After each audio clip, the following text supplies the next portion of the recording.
captains for this week on offense will be Rakeem Cato and Chris Jaspers, and on defense will be James Rouse and Darrell Roberts. Three of those four guys were named permanent captains at the end of the year when we were voted on by the team, and so those guys will be back. Not the team picked them, the coaches picked them. Those are four really deserving guys that I know will do a great job of leading this football team on the road this weekend. So, there's a lot of unknowns in first games, especially a lot of unknowns when you got a new coaching staff. So, Chuck Martin has been very successful wherever he's been. He's won championships at Grand Rapids. He's been very successful at Notre Dame. So I know him and his staff will have that football team we're getting ready to play on Saturday well prepared.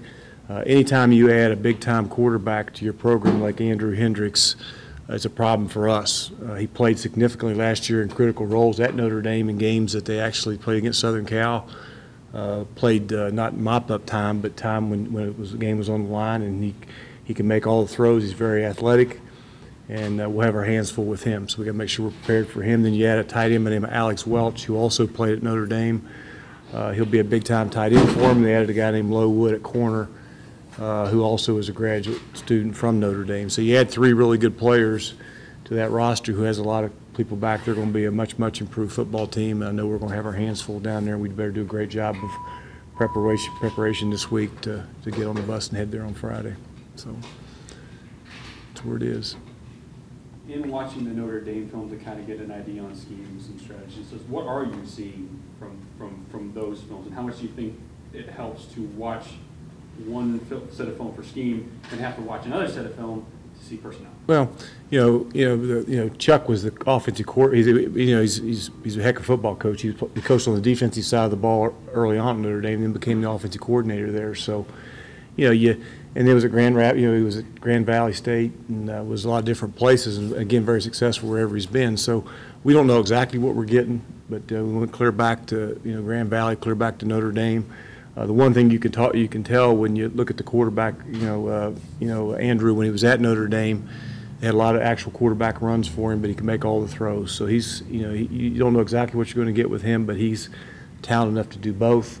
He can run it, he can throw it, he can beat you with his feet. So, we got to prepare for a lot of different things. This looks true freshman on the depth chart. You've seen good things out of all of them. What do they have to do to take that next step to be able to play in game situations? Talk about freshmen for us, right? The row kid in the secondary, he's very talented. He's athletic. We're trying to work him in a little bit as a nickel back.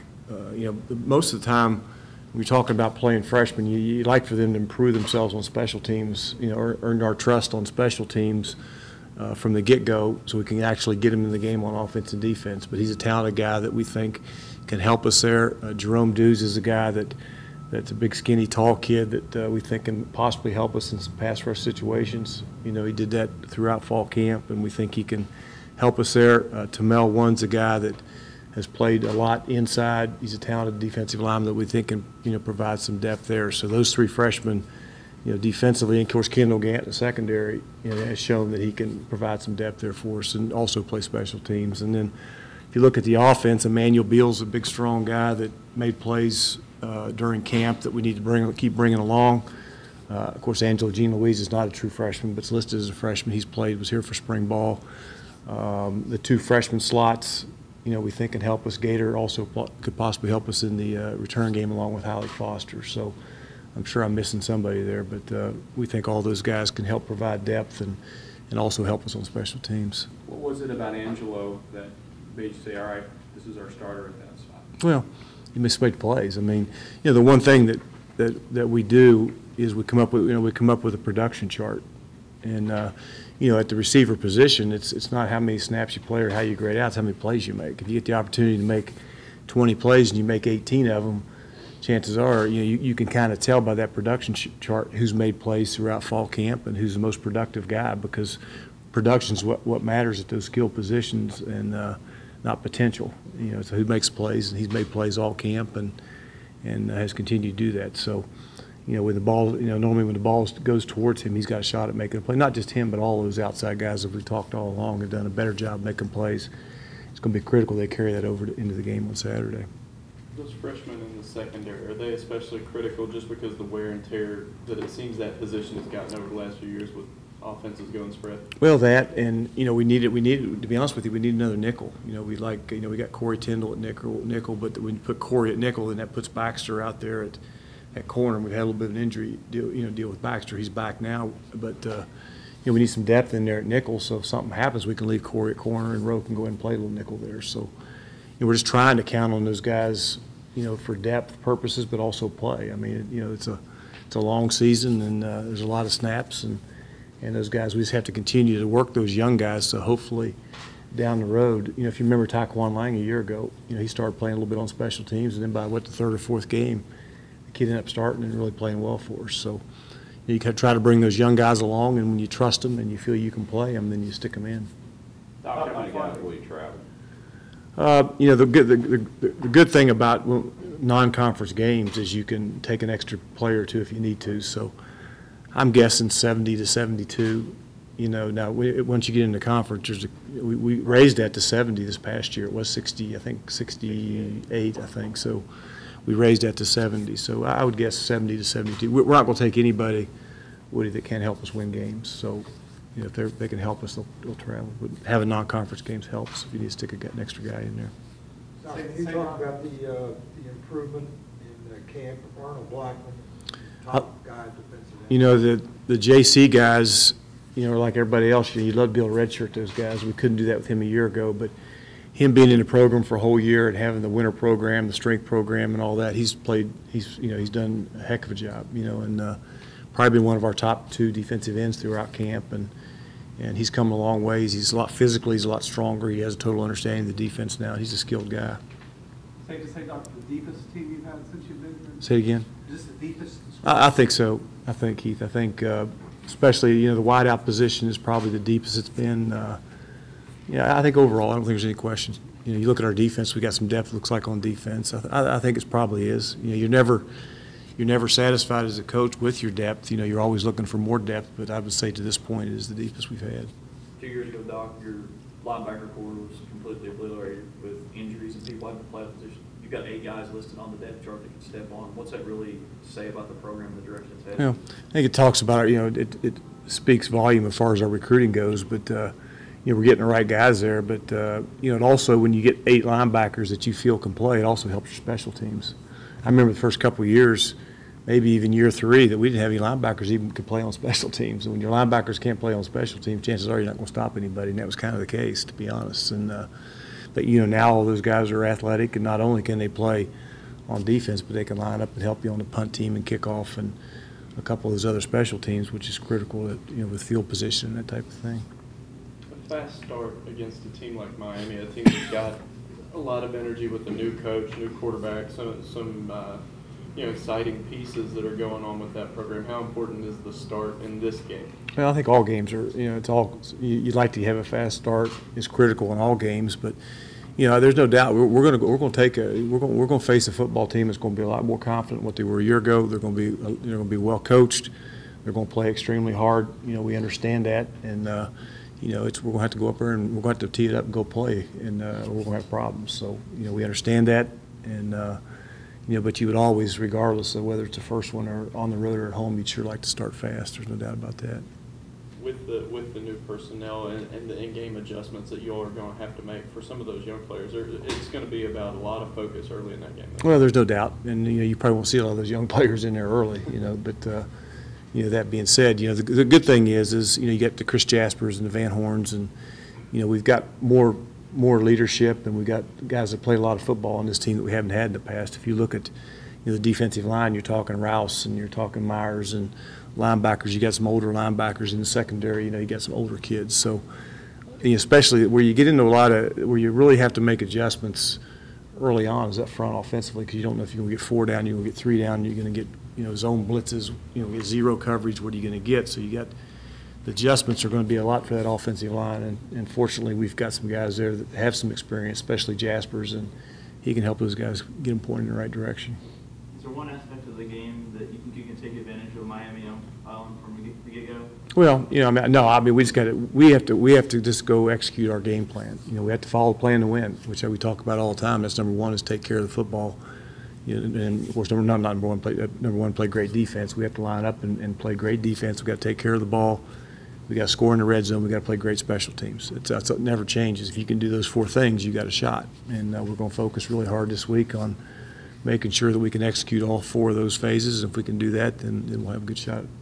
Do you sense a different attitude, Doc, with this group as they're older and more mature and they know what's out in front of them? No, I don't think. I mean, I think you guys have all been to watch practice. You've all, it's a business-like group. They came in and, we met at 7 o'clock this morning. They're all there. They're all on time. They're all ready to roll. And, they all, it's important to football. I like this football team.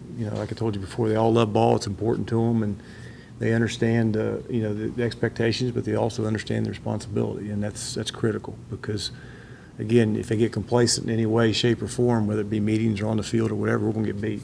And they understand that, and the leadership on this football team has to make sure that doesn't happen. You mentioned special teams, and we haven't seen Amaretto take kickoffs very much during his camp. Is he going to be good to go this Saturday? I don't know, but if he doesn't, I like the other guy as well. I mean, Amaretto better hurry up and get back or he's going to get beat out because that other kid, I think he kicked 2 the other day. One was out of the end zone, the other was 8 deep. So I'm not too concerned about Amaretto. If he's out there kicking, great. If not, we'll get his kick curry and we'll move on.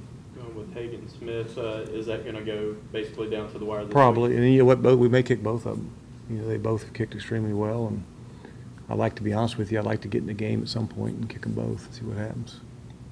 A number of the players talked about how this rivalry in the past has been somewhat gruesome, was the word that they used. How do you see this matchup though? Yeah, I just I want our football team to go play extremely well, and all that other stuff doesn't make a whole lot of difference. It's all about following the plan to win and getting yourself prepared to go play. And at the end of the day, I don't worry too much about the other part of it. But it's a great rivalry. I mean, there's been some great games in the past, and hopefully in the future there'll continue to be some great games. But we understand, Miami's a storied program. It's got great tradition. They're not going to be down very long. I mean, they're not down now. I mean, you had those 3 kids to that football team, and add Coach Martin there, who's done a tremendous job with them. It's going to be a great challenge for us. If we think we're going to walk in there and it's not going to be a game, then we're kidding ourselves. We'll get beat. Devin walked into this preseason as a tight end. Now he's your starting running back. How has it even surprised you with the level of progress he made in such a short period of time to become that guy? He's a really good football player. You all have seen that, and he had been running back a little bit. But he was a running back in high school. Mm-hmm.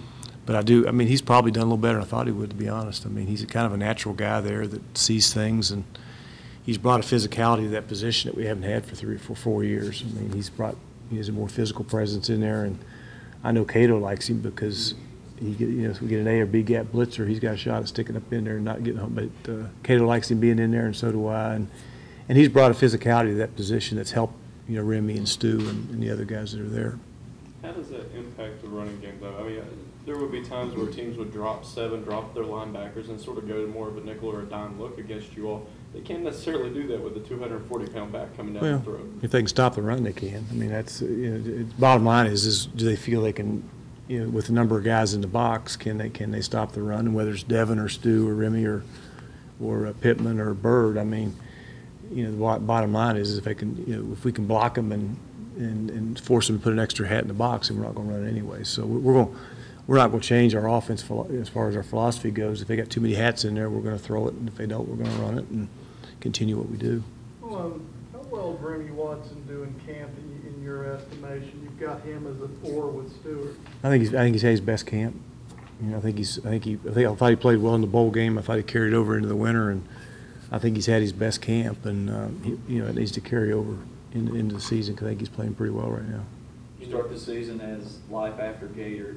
You got 4 tight ends this year listed, and you've talked so highly about all of them, the freshman year check. How big is that to have those guys be able to collectively step in and fill that hole? Well, I think it was really big because it allowed us to move Devin. Yeah, we weren't quite sure, to be honest, when we moved Devin to running back. Joe Woodrum's come on, and I thought he's played well in camp. I'm not afraid to play Joe Woodrum, and excuse me, I didn't. The Yurachek kid, as normal freshmen are, you're not sure about those guys, but he's a talented guy, and he's made a lot of plays. So having the ability to keep those 4 guys there and play him helps out, and it makes that transition as far as Devin to tailback a lot easier. How much of a comfort level does it have anytime you can say, I have a 4-year starter at quarterback? you know, like you had with Phillip and. Yeah, you know, it's you know, there's no doubt. I mean, that's where it all starts. And you know, whenever I've said many times, whenever I've been been places where you won championships, it started at that position. And when you got a guy there that has a total understanding of the offense, that's a good player, then you got a shot. Looking at Miami a little bit, you know, things didn't work out for him last year, but they had a couple really good players. One being Kent Kern, their middle linebacker, was first team All-MAC guy. What did you see out of him on film? Very physical, tough, you know, nose for the ball, and they're good football players. I mean, they're right up there in the middle of Ohio, and you look at their roster, they got a lot of Ohio kids, and you know, there's, like I say, that football, and Woody knows, you look over the years now, that was a storied program with a lot of great coaches and a lot of great players, and they got good players there. And they got new energy with Chuck, and he's coached them extremely hard. They'll be extremely well coached, and like I say, we'll have our hands full. You know, we got to prepare like we always do all week, and go up and see what happens.